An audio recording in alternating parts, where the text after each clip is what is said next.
Good Erev Shabbos, Zakheim, and everyone else. Baruch Hashem, it is finally, we're up to those Parshios that start talking about the exciting descent of Yosef down to Mitzrayim. I was telling my class that my son, Yosef Tavia, so he's all of 4 years old, and last night my wife was teaching him about the Parsha, and he knew the whole Parsha. Everything in the Parsha. He knew about the story of Yosef, he knew about the fighting with the brothers, and goes down to Mitzrayim, but the problem is that everything he said, his name is Yosef. So he said, and I went down to Mitzrayim, and I went over here, and I went over there. He identified totally with the character of Yosef. It probably helps, as I mentioned in the Shmuz before, it probably helps that we always call him Yosef HaTzadik. So he probably thought they were talking about him, because Yosef is a big tzaddik. It's a strange parsha, it's a difficult parsha. The great difficulties that people have is when you learn about this parsha to imagine that the Gedolei Hador, the Shvatim, Yaakov Avinu, these people were fighting with each other as if we're talking about kids between the age of 5 and 15. Yosef was of the youngest of the brothers. At the beginning, he was 17 years old. We're talking about everyone else is much older than him. Almost everyone is much older than him. You have adults seeming to be having fights that a child shouldn't have. A child shouldn't even have. Right? I don't remember the last time my two kids got into a fight, ever, of course, not so strong. But I certainly don't remember my two kids getting into a fight and one saying to the other, you know what, if you do it one more time, I'm going to either A, kill you, B, put you in a pit, or C, sell you. That hasn't happened yet. That hasn't happened. I do not necessarily look forward to the day that happens. I mean, we all have she'ifas. The Gemara says, Mosa Yagio Masel Maseh Avoisai, that when will I be able to achieve the level of the Avos? If my son ever uses that line on me, by the way, that he wants to sell his brother because Mosa Yagio Masel Maseh Avoisai, I will definitely, on the spot, I will give him $1,000. Believe me, he better not ever listen to the shmooze. But it's an incredible parsha. And that is perhaps, for the people who really spend time learning in depth this week's parsha, that is perhaps not even the strangest of the episodes of this week's parsha. There are events in this week's parsha which trouble the mind historically for thousands of years to be able to understand what is pshat, simple understanding of these episodes, these stories in the Torah, which are meant to educate us forever historically. How are we meant to approach these things? It's very difficult. And it's time for us to no longer be the 3rd, 4th, and 5th graders that we once were and learn the Parsha as 3rd, 4th, and 5th graders. And to be able to develop, to learn the Parsha as a 9th, 10th, 11th, 12th grader. To be able to learn it as your age expects you to be learning. It's an entirely different Parsha. Imagine yourself, like my joke in the beginning, of my son Yosef at 4 years old, imagining he is the Yosef of all the stories. But you need to imagine yourself in those shoes if you can.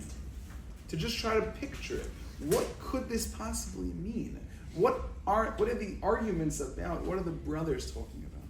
And in a certain sense, we need to be able to take it down to our level. I wasn't going to speak about this in the shmuz, but I think it's something we spoke about in class, which I find to be very, very powerful, and I just want to share it with everybody here. In this week's parsha, the parsha starts off by talking about Yosef and his brothers, as we said, and it also says that Yosef saw, according to Rashi, Yosef saw the brothers, the children of Bilhah and Zilpah, the children of the maidservants. Yosef saw that they were being insulted, they were being disgraced, they were being put down. They were being called the Bnei HaShefachos, the children of the maidservants. And Rashi says something very powerful. Rashi says that Yosef, v'hu nar es Bnei Bilhah, and he was a child with the Bnei Bilhah. How do you even read this? He was a child of the Bnei Bilhah. Yosef obviously was not. He was a child of Rachel. And yet it says he was a child, nar es Bnei Bilhah, es Bnei Zilpah, with the children of Bilhah and the children of Zilpah. What does that mean? So Rashi says, Kloimar, what this means to say, V'rogil eitzel b'nei Bilha. He would accustom himself to spend a lot of time with the children of Bilha, lefi shahayu echav mevazin, I say, because the other children, the children of Leah, would insult and disgrace the children of Bilha and Zilpah. V'hu mikarvan, and he would bring them close. I asked a very simple question. If you were to see somebody who was being insulted, being embarrassed, being put down, and you wanted to do the right thing, you wanted to fix how this guy feels, how this kid feels, what would you do? If it was me and I saw somebody in front of me and they're getting insulted terribly, I think I would, and I was proactive, I would hope I would be proactive about it, I think I would go over and say, this so-and-so just said about you that you're ugly, you're slow, you're bad at something. You're not, you're amazing. You have so many great qualities. You have this quality, you have that quality, and you're the best guy. I would try to show honor to replace his disgrace. I would try to mechabed him. And yet Rashi doesn't say that. Rashi says, "Lefisha you echav mevazen." Say, since the brothers disgraced, it doesn't say v'hu mechabedon that he honored them. It says v'hu mekarvon. He brought them close. He said, "I want to be close to you. I want to be your friend. I want to spend time with you. I want to be there for you." That was Yosef's solution to a person who is being dishonored, disgraced, and insulted. I want to be your friend. You think about it. And we thought about this in class, and we tried to really get down to perhaps what Rashi is telling us. When we thought about it, we thought perhaps when a person is insulted, and he really gets insulted, anyone can really be insulted, no matter how secure you are and how good you feel about yourself. Sometimes the insult it goes right in. And a person is insulted, what does he start to feel? He starts to feel, I don't deserve to be around people anymore. I'm not as good as everyone. I'm not one of them. I start to feel distance from other people. And I push myself away because if they can insult me like that in a way that really, really hurts me, that means that I must be less. I must not be one of the group. It's not just I'm insulted. My honor-meter has gone down. And now what I need to do is I need a boost to push that back up. No. I have been insulted to the point where I feel like I'm not part of the community anymore. And Yosef came along, and Yosef said, I want to be your friend. I want to be close to you. I put my arm over your shoulder, and I say, let's learn together. Can I be your chavrusa? I want to be together with you because I know deep down, I can tell what you're missing is that sense of communal self-respect to be part of the other people. It's the depth of a Rashi. Rashi is telling us that in just 2 words. V'hu mekarvan. Not v'hu mechabdon, not he shows them honor. V'hu mekarvan. I'm going to bring you close. In a yeshiva setting, certainly, a person should find the opportunities. A person, not in this yeshiva, but if a person in another yeshiva would see somebody being insulted or put down, or he's walking around the hallways and he's down in the dumps, and you know that the reason he's down in the dumps is because maybe somebody's not treating him right. Because this week when he got his haircut on one side was shorter than the other side. And my father, he once went to the barber, and the barber gave him a haircut, and unfortunately the guy, he cut his pays right off.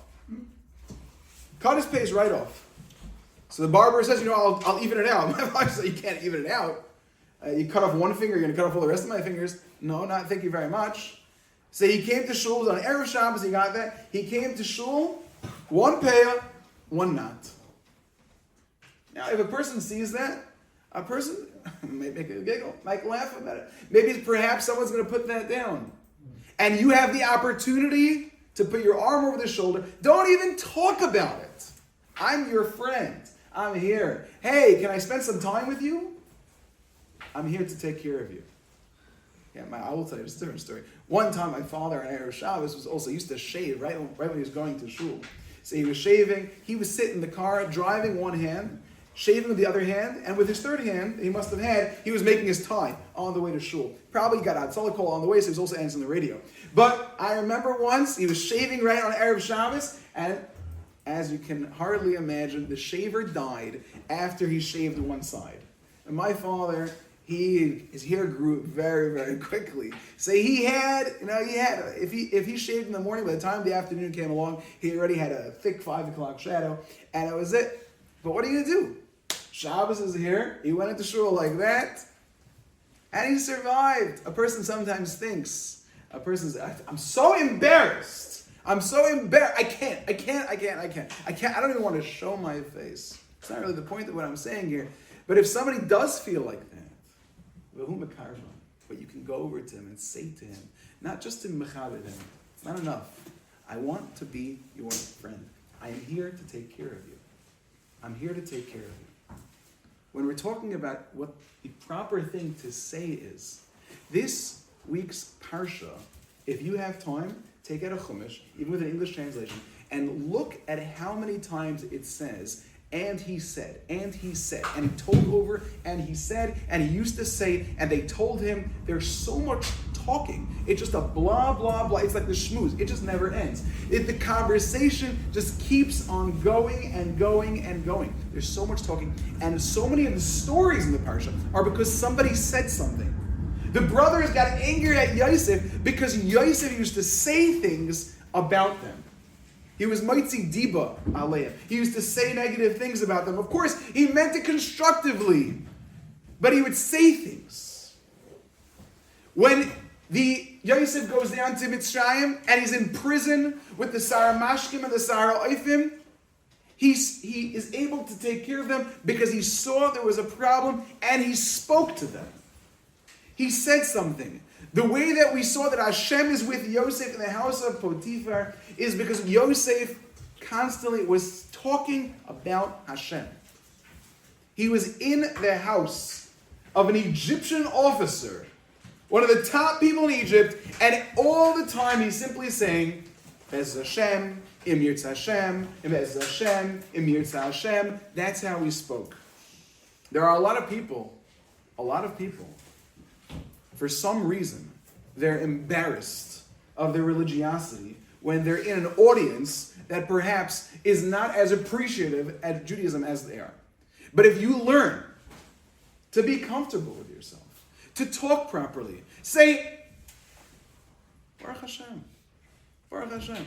I was on the phone with my banker earlier today. I phoned my banker. He asked me how I'm doing. Baruch Hashem. Oops, he's not Jewish. Okay, whatever. Baruch Hashem. That's how I talk. I say Baruch Hashem.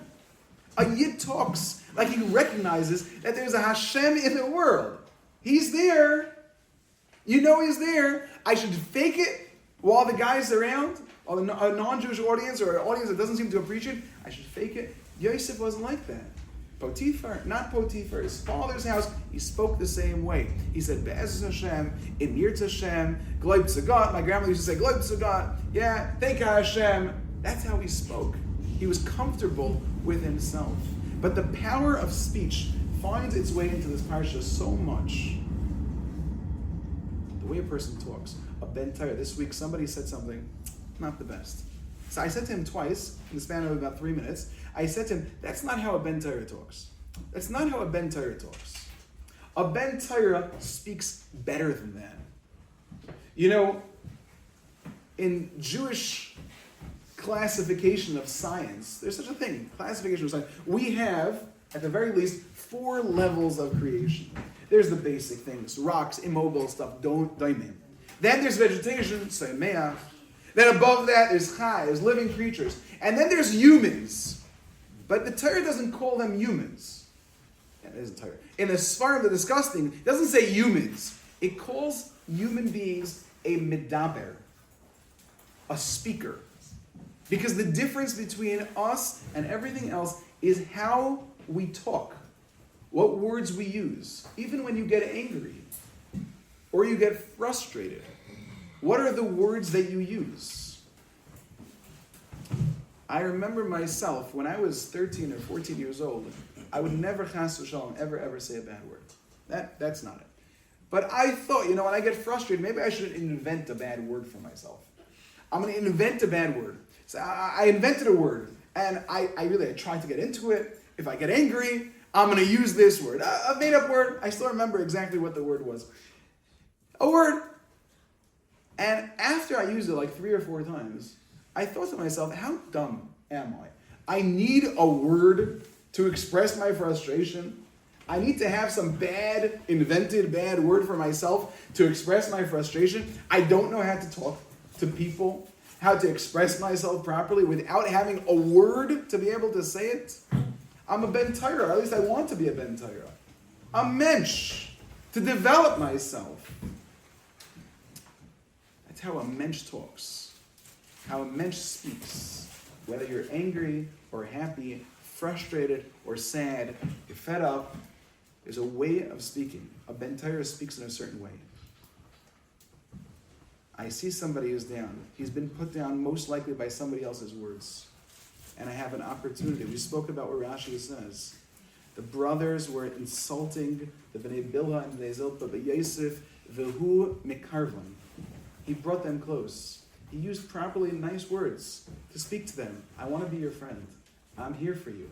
I'm your buddy. Good morning. Good night. Have a wonderful day. I was walking with Dr. Engelberg that day. Do you know that when Dr. Engelberg walks, mamish to every single person on the street, he gives the biggest smile and he says good afternoon, good morning, good evening, engages with people.